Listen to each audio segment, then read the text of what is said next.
aura, ce n'est pas autour de toi. Ton aura, c'est toi. C'est la manière dont la conscience s'exprime à travers toi. Elle n'est pas séparée de ton être. Elle est le pont entre ton âme et le monde. Et chaque instant de ta vie, elle te renvoie un miroir. Ce que tu vois autour de toi, que ce soit les situations, les gens, les obstacles, les synchronicités, tout cela n'est que la traduction vibratoire de ton champ énergétique. Tu n'attires pas ce que tu veux, tu attires ce que tu es. Et ce que tu es, c'est ce que ton aura émet. Alors, quand quelque chose dans ta vie semble bloqué, ne te demande pas pourquoi ça m'arrive. Demande-toi plutôt, quelle fréquence en moi attire encore ce genre d'expérience?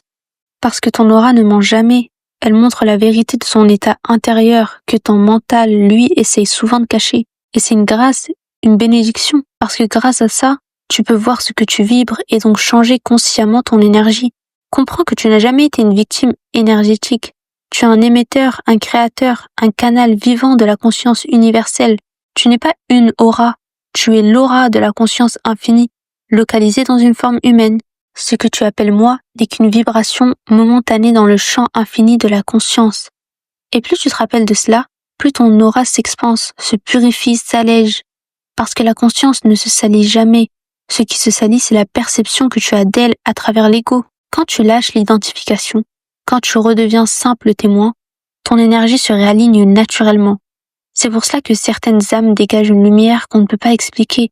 Ce n'est pas du charisme, c'est la transparence de leur être. Elles ont cessé de prétendre, elles se sont rappelées qu'elles n'avaient rien à prouver, juste à rayonner. Et toi aussi tu peux en arriver là. Pas en devenant parfait, mais en devenant vrai.